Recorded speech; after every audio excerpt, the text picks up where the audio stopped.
मन को पकड़ाना होता है। गंदी से गंदी बात पकड़ा दो, वो बहुत जोर से पकड़ता है। अच्छी से अच्छी बात पकड़ा दो, उसको एक समझ लो कि एक तरह से वो अंधा आदमी है पर है बहुत बलवान। उसको जो पकड़ में आए तो बहुत जोर से पकड़ता है। अब ये है कि आपने पकड़ा और जो पकड़ लिया, आप बिना फुसलाए उसे आप छुड़ा नहीं सकते, इतना वो जोर का है। अब इसने शरीर को पकड़ लिया, इसने भोगों को पकड़ लिया। देख लो, बार बार हम शास्त्र की बातें सुना रहे, लेकिन वो छोड़ना नहीं चाहता। यदि कहीं वो नाम को पकड़ ले, बस आप समझ लो नामी भगवान भी चाहे तो नहीं छुड़ा सकते। अगर नाम को, ऐसे हैं भक्त जिन्होंने प्रभु से कहा कि आपको क्या चाहिए, लाला आपके नाम के बल से मैं आपको देने के लिए तैयार हूं, क्या चाहिए, जो चाहिए वो आप हमसे मांग लो। भगवान जो सर्वलोक महेश्वर दाता है, उनसे नाम जपक ने पूछ लिया कि तुम्हें क्या चाहिए, और देखो आशीर्वाद भी तो देते हैं रसिकजन, प्रिया प्रीतम को उन्हीं के नाम के बल से तो देते। एक बार केवल नाम पकड़ ले मन, फिर नामी भी चाहे तो छुड़वा नहीं सकता, ऐसी इसकी पकड़ है। जैसे इसने विषय को पकड़ लिया, लाख बार शास्त्र और गुरु समझा रहे फिर भी नहीं छोड़ रहा। अगर फुसलाए पा जाओ इसको और इसे नाम पकड़ा दो, दुलार से हठ से जैसे भी, एक बार ये पकड़ ले, जैसे थोड़ी देर में आपने पकड़वा दिया मन को। एक समय तो होगा जब ये बिल्कुल नाम नहीं जपता होगा। आज इसने थोड़ा तो पकड़ के राजी हो गया, और धीरे से अगर पूरा पकड़ा दो हर समय वाला नाम जप। अब जितना नाम जप करो, यदि आप छोड़ना भी चाहो तो मन नहीं छोड़ेगा। आप देख लो करके। श्री स्वामी अखंडानंद जी महाराज से उनके एक शिष्य थे, 18 वर्ष तक उन्होंने मंत्र जपा, नाम जप करा, और आए बोले महाराज आपने जो नाम दिया था, उन्होंने कहा था राम राम जपो, तो 18 वर्ष हो गए, मुझे कोई लाभ तो मिला नहीं। कोई दूसरा हो तो आप दीजिए, 18 वर्ष में मुझे कोई लाभ नहीं हुआ। तो स्वामी श्री अखंडानंद जी प्रकांड विद्वान और भगवत बोध महापुरुष थे, तो उन्होंने कहा कि अच्छा भैया एक बात करो, जो 18 वर्ष से नाम ने तुम्हें कोई लाभ नहीं दिया, 24 घंटे तुम्हें हमारी कसम है, तो मुझे गुरु मानते हो, ऐसे नाम की याद भी ना आने पावे, 24 घंटे बाद हम तुम्हें दूसरा नाम दे देंगे।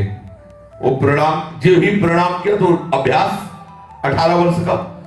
अब और एकाग्रता बनी कि लेना नहीं है, अब तो बाहर निकला, गुरु की कसम।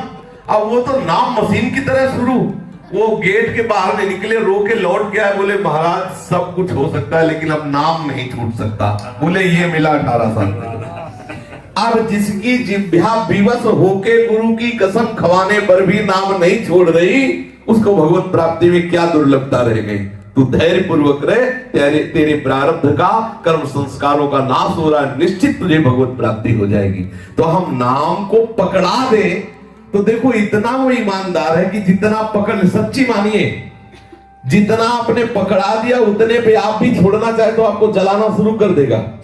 अगर 24 घंटे में 30 मिनट आपने मन को सिखा दिया है नाम जप करना, और उस समय कोई भी आ जाए तो आपके मन को खुद बुरा लगेगा, और लगेगा इसी 30 मिनट में तुम्हें मरना था क्या, यही लगेगा कि इसी 30 मिनट में तुम्हें आना, सारा व्यवहार इसी 30 मिनट में। वो मन जो है उतने में बर्दाश्त कर लिया नाम को, तो अब अन्य बर्दाश्त करे। और सही मानिए जिस दिन आप इसे 24 घंटे में राजी कर देंगे तो बहुत ही बढ़िया वस्तु है मन।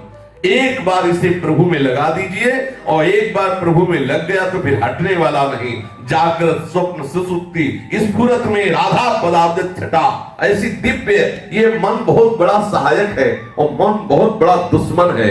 यदि इसको गंदी बातों में लगा दिया तो इससे बड़ा नीच और दुश्मन कोई नहीं है, और इसे भगवत चरणारविंद में लगा, इससे बड़ा कोई नहीं है, हमारा सहयोगी, हमारा मित्र, हमें आनंद देने वाला। इसलिए हम अपनी गलती को माने और मन को अच्छे मार्ग पर लगाएं। थोड़े दिन ये हो सकता है पूर्वाभ्यास में सबको गलत सलाह देता रहे, जिस दिन ये पकड़ लेगा पूरा नाम, उस दिन छोड़ेगा नहीं, विश्वास मान लीजिए। अपने लोग इसी मार्ग से आए हैं। एक बार इसे ठीक से समझ में आ जाए कि जीवन ही नाम है, नाम ही जीवन है, फिर आप इसका चमत्कार देख लीजिए। भरी सभा में बात करते हुए बड़ी चतुराई से नाम जप लेगा। ये बहुत कलाकार है, बहुत चतुर है, बहुत समर्थ है। पूर्व में जब प्रारंभ में नामाभ्यास प्रारंभ हुआ तो अब जैसे तुमसे बात कर रहे हैं तो बीच बीच में बोल दिए पूरा आपकी तरफ एकाग्र, तो सामने वाले को लगता कि हमें देख के बात कर रहे हैं, लेकिन उसके मुंह में नाम लिखते हैं और वो समझता कि हमें देख के बात कर रहे हैं, कि मतलब बहुत एकाग्रता से ऐसे देख रहे हैं और बीच बीच में वो हाँ जी ऐसा और बार बार नाम लिख रहे हैं। तो ये क्या मन ही तो है, लग गया नाम में, उसने फंसा दिया। अब सामने वाला नहीं समझ पा रहा कि क्या चल रहा है, और बीच बीच में बात भी हो रही, उसको देख भी रहे और नाम चल रहा है। अब हजारों से बात हो रही है, जैसे आप सभा में बैठे हैं, लेकिन मन ने गंदा चिंतन करने का स्वभाव बना लिया तो हो रहा है ना, आप देख लो। ऐसे ही यदि भगवत चिंतन करने का स्वभाव बना लिया तो वैश्यालय में बैठ जाओ तो भी वो वही करेगा, क्योंकि उसका स्वभाव बन गया भजन करने का।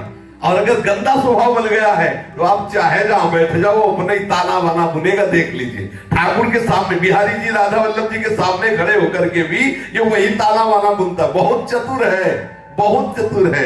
अगर भजन में लग गया तो गंदी से गंदी जगह में भी भगवदाकार वृत्ति कर देगा, और अगर बुरी आदत में लग गया तो बड़े बड़े महामहिमा में धामों में भी बुरे आचरण करवा देगा। बड़ा विचित्र देवता है, इसे फुसला लो, इसे डांट के दुलार के जैसे बने इसको सतमार्ग में लगा दो। यही जीवन का हमारे सबसे बड़ा धर्म है, यही जीवन का सबसे बड़ा कर्तव्य है कि हम अपने मन को फुसलाए पा जाए।